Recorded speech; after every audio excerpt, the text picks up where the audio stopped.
Hello. जी, हाँ जी। मैं hospital के रिसेप्शन से बोल रहा हूँ सर। कहाँ से बोल रहे हैं? आप जी बोल रहे हो ना? हाँ हाँ, बताइए। आपकी दीदी यहाँ पे अभी आई थी हॉस्पिटल। हाँ। रिसेप्शन से वो जब स्टेयर्स उतर रही तो उनका पैर फिसल गया और वो थोड़ा सा स्लिप हो गई, तो मुझे लग रहा है इनके हेयर लाइन फ्रैक्चर है। और वो अभी मैं तो यहाँ पे आया हूँ और वो वहाँ पे हैं दीदी। आपको तकलीफ काफ़ी है उनको, तो मैंने कहा मैं आपको इन्फॉर्म कर दूँ। नहीं, एक मिनट। गिरी है वहाँ पे? आपकी दीदी हैं, वो रोते हुए बता रही थी कि भैया को फोन कर दो, तो मैंने अपनी हाँ। मोबाइल से किया है। उनका मोबाइल उनके पास है, उसमें भी पता नहीं क्या प्रॉब्लम हो गई, सिग्नल विग्नल जा रही है ना, वो भी गिर गया था। मैंने इसलिए नहीं किया फोन के आप पैनिक करें, आप परेशान मत होना। लेकिन ये है कि आधा पौन घंटे से वो अभी चिल्ला भी रही है, क्योंकि हेयरलाइन फ्रैक्चर मेरे को लग रहा है छोटा मोटा है उनके। तो दीदी है कहाँ पे अभी? अभी वो रिसेप्शन पे ही बैठी हुई हैं, 1.5 घंटा पहले गिरी हूँ, ये रिसेप्शन पे बैठ के रो रही है बहुत तो तेज। रिसेप्शन पे क्यों बिठा रखा है? तो अंदर लेके जाओ ना।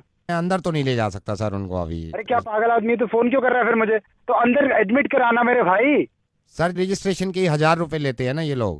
भाई बड़ा आदमी है तू। और कोई लोग वोग नहीं है वहाँ पे? एडमिनिस्ट्रेशन नहीं है तुम्हारा हॉस्पिटल का वहाँ पे? अभी तूने फोन किया, मैं आके साले 2,500 रुपए दे दूंगा। अभी काम तो शुरू करो ना। नहीं सर, मैं नहीं ले जा सकता वहाँ पे, 1,000 रुपए रजिस्ट्रेशन लगते हैं ना सर, इसलिए मैं बोल रहा हूँ आपसे। पागल हो गया क्या बहन? तू 2,500 ले लियो। मैं अभी तूने फोन किया, मैं पहुंचने में टाइम लगेगा ना, तो उनका काम तो शुरू करवा, मैं आ रहा हूँ। 2,500 रुपए दे दोगे आप? 2,500 रुपए मारूंगा तुम्हारे मुंह पे साले। हजार कंफर्म की बात करने कर से रहा है। पहले ही मारोगे आप? अबे क्या कंफर्म? कि ये जो कॉल करी है मैंने, ये जेन्युइन भी है या नहीं, जो आप 2,500 रुपए फौरन देने के लिए बात कर रहे हैं? कहाँ से बात कर रहा है तू? आई एम सो सॉरी जी। आप सबसे पहले तो इस बात का इत्मीनान रखें कि आपकी दीदी गिरी नहीं है। और मैं कहाँ से बात कर रहा हूँ? मैं रेडियो मिर्ची से नवेद बोल रहा हूँ। अब ये क्यों बात कर रहा हूँ, प्लीज़ मेरी इस बात को समझिएगा।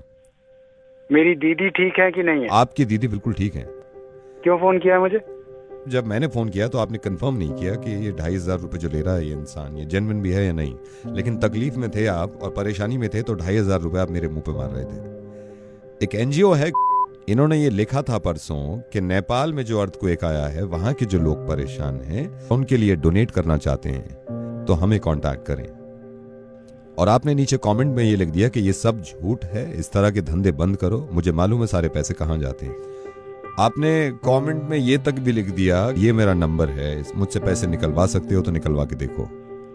मुझे मालूम है कि ये की जिम्मेदारी नहीं है कि वो नेपाल के लोगों की मदद करे, क्योंकि वो एक इंसान है, तो ये एक इंसान की जिम्मेदारी है कि वो नेपाल के लोगों की मदद करे, जो लोग अर्थक्वेक में परेशान हैं, जो लोग अर्थक्वेक में खत्म हो गए हैं, जिनके परिवार बिछड़े हुए हैं, उनकी मदद करे। ये जरा सोचिए तो सही, आप तो दिल्ली में ही थे जब ये अर्थक्वेक आया है। जिस वक्त ये झटके लग रहे थे ना हमें, उस वक्त रूह कांप गई थी लोगों की कि अगर खुदा ना खास्ता कुछ ज्यादा हो गया तो क्या होगा।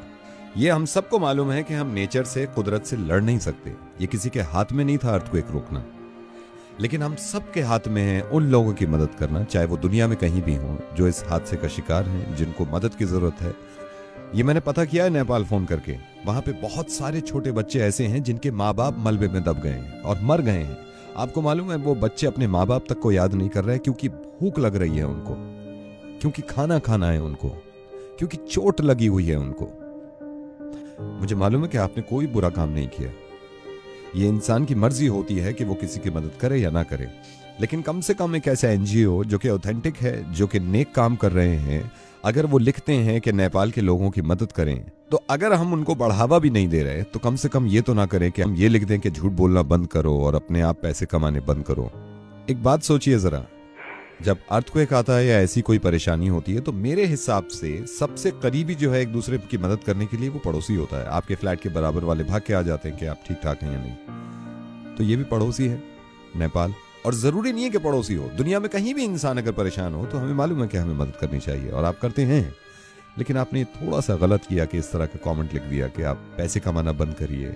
हो सकता है दुनिया में इस तरह के लोग हों जो इनके नामों पर पैसा कमाना चाहते हैं और खाना चाहते हैं, तो उनके अमाल उनके साथ हैं और उनका जवाब इस चीज का देना होगा। लेकिन हम ये सोचने लगे कि सारे ही झूठे हैं और कुछ करें ना, तो अर्थक्वेक की कोई खास दुश्मनी नहीं थी नेपाल से। वो दिल्ली में भी आ सकता है, हिंदुस्तान में भी आ सकता है, दुनिया में किसी भी जगह आ सकता है। फिर हम ऐसे ही मोहताज होंगे खुदा न खास्ता मदद के, और अगर वो इसी तरह इग्नोर कर दें तो बहुत तकलीफ होगी हमें और हमारे बच्चों को। जरा इस बात को सोचिए कि एक हेयरलाइन फ्रैक्चर से कितनी तकलीफ होती होगी किसी को, जिसकी वजह से आप इतने परेशान हो गए। अर्थक्वेक में किसी का दब जाना और मर जाना, इससे ज्यादा तकलीफ की बात हो नहीं सकती उनके लिए जिनके घर वाले बच गए हैं और वो देख रहे हैं कि लोग कैसे मर रहे हैं। I am sorry Naved. अब मैं आपसे मदद चाहता हूं, आप डोनेशन की शुरुआत ऐसे करें कि इस चीज को इतना फॉरवर्ड करिए कि किसी के जहन में अगर नहीं भी है उनकी मदद करना, डोनेट करना, तो वो मजबूर हो जाए और उसको एहसास हो कि लोग परेशान हैं। प्लीज इसको शेयर करिएगा। खुश रहिए, हिफाजत से रहिए और दुआ करिए इस वक्त नेपाल के लोगों के लिए।